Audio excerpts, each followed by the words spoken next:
Texte numéro 3. Ascendance invisible. Le 15 janvier de l'année 2014 à Langogne-sur-Mer, j'ai écrit: Je suis allée dans ce jardin sacré, ce pays de mon passé, inscrit dans ma mémoire, gravé dans mon cœur, accessible par la pensée. Par quel rêve, quel songe, mon esprit m'a obligé à y retourner. À la source de mes larmes, j'ai reconnu le glacier de mes sentiments les plus élevés. J'ai entendu la musique de nos chants et de nos rires, réchauffés par le soleil d'un amour immense, éternel, antérieur, phénix, immortel et guérisseur. J'ai éprouvé de nouveau ces chagrins, ces colères, puis nos joies et nos rigolades en cascade. Ces émotions ressuscitées m'ont redonné la vie et m'ont redonné envie.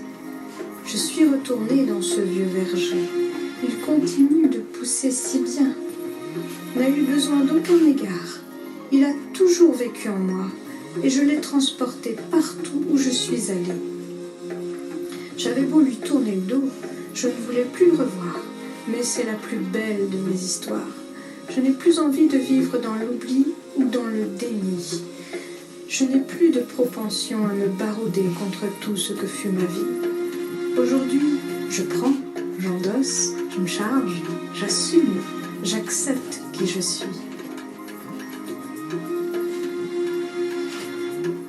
Je me suis retrouvée dans cet abri. Je ne sais plus comment j'ai su retrouver le chemin. Et maintenant, je m'y sens si bien. Je restaure l'entente, notre complicité, nos moments de joie, le canal qui nous y relie, le moyen de nous y ressourcer. Et enfin, pour nous y rejoindre en paix, c'est bien par cela que je dois commencer. Que cette réconciliation se fasse en moi, dans mes pensées et dans mon cœur.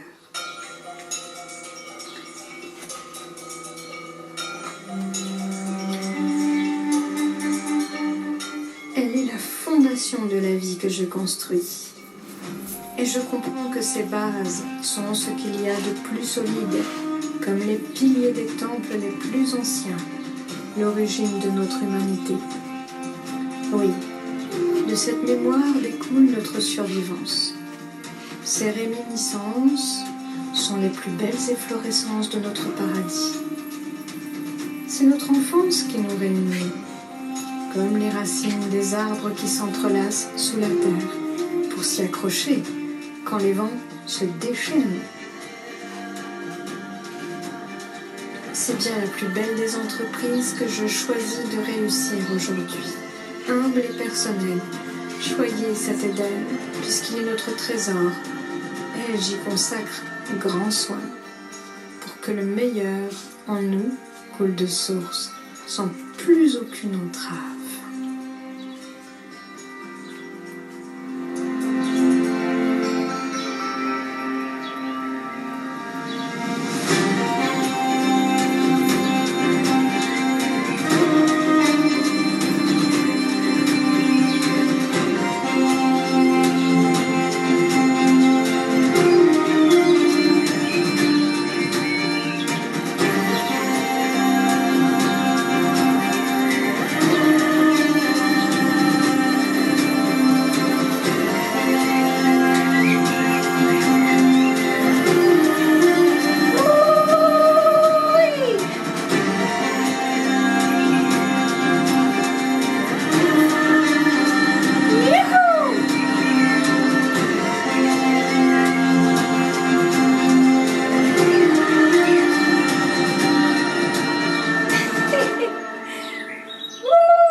Texte numéro 4.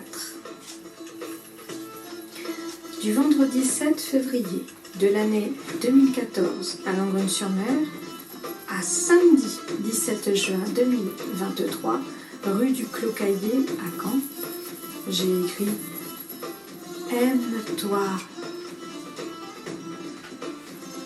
Je ne retiens plus les mots d'amour, ni les larmes, comme je permets le rire, comme j'exprime la colère, la peur ou bien l'enthousiasme. Je les laisse sortir en dehors de moi, car ils ne demandent qu'à s'envoler. Je ne les retiens plus dans la cage de mon thorax. Je libère mon cœur de la morsure, des regrets, du remords et de la honte. La dignité qui a toujours été chevillée à mon âme a besoin que se soulève ce couvercle.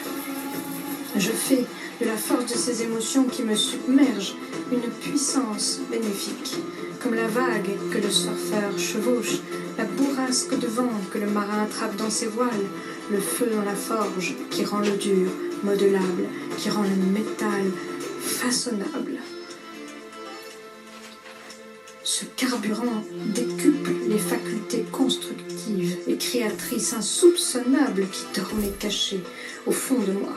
Je ne retiens plus les émotions, des sentiments qui se révèlent, le germe de pensées qui veulent s'élever. Tout ce qui s'anime en moi, la sève que fabriquent mes racines, avec les nutriments du passé dans la terre, les rêves qui apparaissent dans mon cerveau, aidés par les lumières du ciel, redescend fortifier les fondations de la vérité que j'incarne. Tout cela peut me transporter, me donner des ailes, soulever des montagnes, franchir des obstacles, avec moi sur son dos, si tel est mon choix. J'apprivoise cette force avec patience. Je conçois qu'il pourrait y avoir un aigle dans l'oisillon, un grizzly dans l'ourson, un tigre potentiel niché au cœur du chat. Et je l'approche avec douceur, prudence, persévérance, respect et humilité. Car il y a aussi un oisillon au fond de l'aigle, un ourson au centre du grizzly et un chat dans le moteur du tigre, un petit enfant vulnérable au cœur de soi.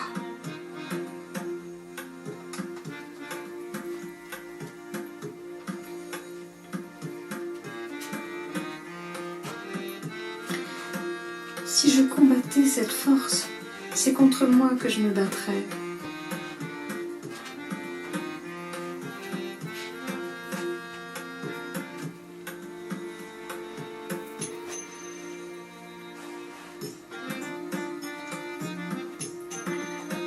J'aime cette énergie qui m'envahit.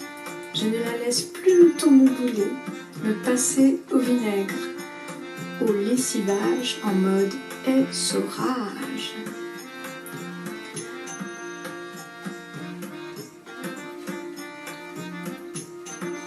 J'ai besoin de nettoyer ce qui entache mon goût d'aimer. Je sais le faire sans cruauté, car c'est ce qui est juste qui rend la tâche plus facile. Ce qui est sensible et fragile en moi, comme la soie ou les lainages, doit être délicatement lavé à main nue.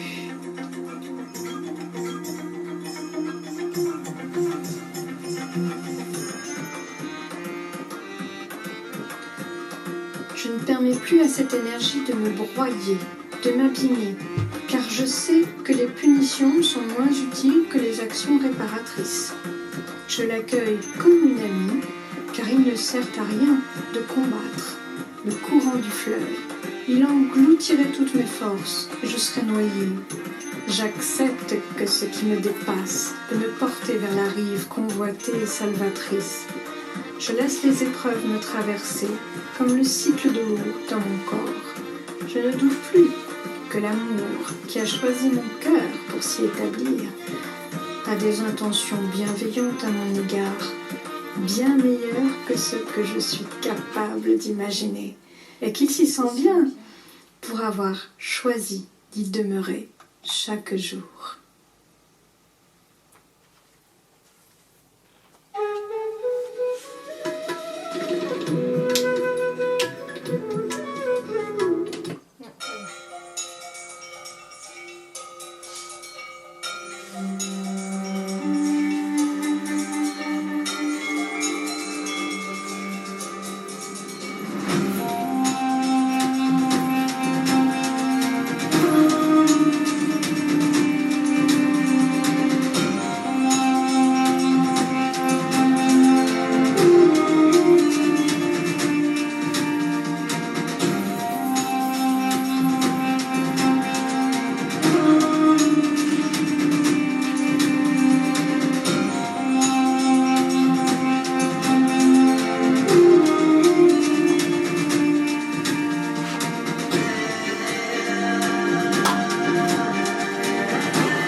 Texte numéro 5. Mercredi 26 novembre 2014, à Langrune-sur-Mer, j'ai écrit « Mon arbre d'amour ». Prince Valium est le réconfort des dames déçues. Elles s'endorment au bois dormant et vivent au jour le jour comme des somnambules. Ainsi vivons-nous, avec un côté pile et un côté façade. Pour sauver la face, que de produits hypnotiques devons nous avaler. Encager l'oiseau, s'étourdir de distractions qui en fin de compte n'apportent aucun réconfort. Fumée bleue ou grise, café noir, amer, liqueurs écœurantes, mauvais bonbons, fausses douceurs, médicalement deviennent comme indispensables pour blinder le coffre à jouets et à trésors. Tous les matins, les robots vont travailler, laissant l'humain somnolé, léthargique, sous-employé, au chômage et le meilleur de soi. Tous les matins, la symphonie du grondement de notre monde de machines couvre peu à peu du fracas de sa cacophonie la chanson des vents et celui des oiseaux. J'ai écrit à celui que mon cœur a élu pour lui raconter un tableau chorégraphique où toute de blanche vêtue j'ai rendu justice à nos cœurs d'enfants blessés grâce à la magie de la danse. La lettre est tenue secrète et l'union avec l'aimé se réalise par la pensée. Il est tatoué en noir dans mon sein. La danse d'Isis, magique, a offensé les yeux du mal. C'est ainsi qu'il nous capture, en nous rendant aveugles. Nos prisons sont invisibles pour des facultés de compréhension superficielle. L'amour en nous est cloîtré, comme un tabou, victime d'un sortilège. Intelligence et conscience s'associent pour le libérer, comme des résistantes contre toute tyrannie.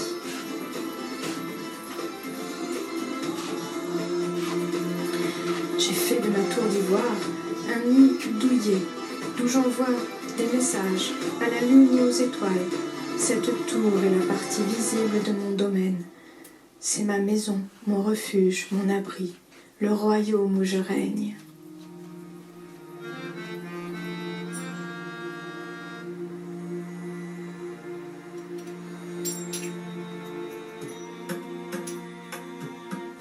Je ne suis pas un clone de mes parents, et c'est pour cette raison que des réalisations originales m'aspirent au-delà des projections familiales.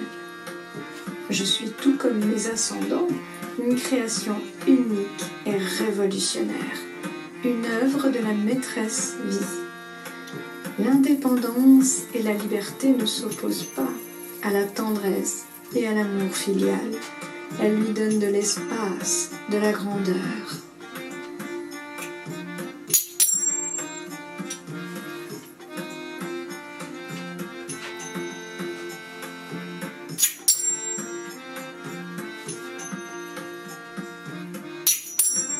Grand-Pierre, je dessine l'arbre d'amour, où l'envie d'aller nicher me fait voler de mes propres ailes. J'imagine que je m'endors entre tes bras, et je m'endors véritablement. Plus besoin de drogues hypnotiques, je sais en quoi consiste mon travail. Grand-Pierre, je scelle le serment et m'engage à réaliser une promesse par une offrande à la petite fille que je fus, toujours vivante dans mon cœur, et en même temps à d'autres personnes, à d'autres enfances, à qui j'ai envie de transmettre le trésor récréatif enfin révélé, le phénix libéré de la cage. Je continue d'accomplir le trait d'union intergénérationnel.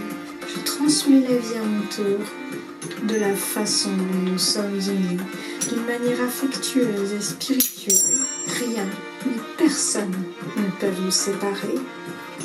Je fais partie de ton histoire et tu vis aussi dans ma mémoire. L'amour le plus fort est indestructible.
30e jour du mois d'août de l'année 2014 à Langogne-sur-Mer, j'ai écrit « Il a fait de moi un arbre de vie ». Jamais auparavant je ne m'étais sentie aussi bien. Cet amour que je vois comme un oiseau. Quelle sorte d'oiseau est-ce? Il y a 38 ans, il a construit son nid dans mon cœur et ne l'a plus jamais quitté, que je veuille l'en chasser ou d'autres, que j'y prête attention ou pas. Peut-être que pendant 6 ans, il s'y est endormi, s'est fait plus discret entre les branches de mon être, mais il ne m'a jamais quitté et il a fait de moi un arbre de vie. Il construit son nid ainsi, mon hôte. L'élu est unique, et même absent, c'est pour lui et pour aucune autre personne qu'il s'est installé en moi. En contrepartie, depuis que j'en prends grand soin, il me nourrit, m'inspire, me protège, m'apaise et me stimule, et ne m'empêche pas de vivre des amitiés formidables et des relations paisibles et pacifiques avec toute créature. Lorsque je le respecte, c'est aussi moi-même que je respecte. Exclusif, grand, puissant et profond, aucun autre amour pour une autre personne ne l'a délogé de mon cœur. Quand bien même, tel un arbre, je me trouverai un jour abattu, me quittera-t-il seulement lorsque je ne serai plus que poussière? Si la vie ou la mémoire quitte le vaisseau de mon âme, cette déclaration d'amour tatouée dans ma peau permettra de retrouver mon identité à qui veut connaître qui je suis.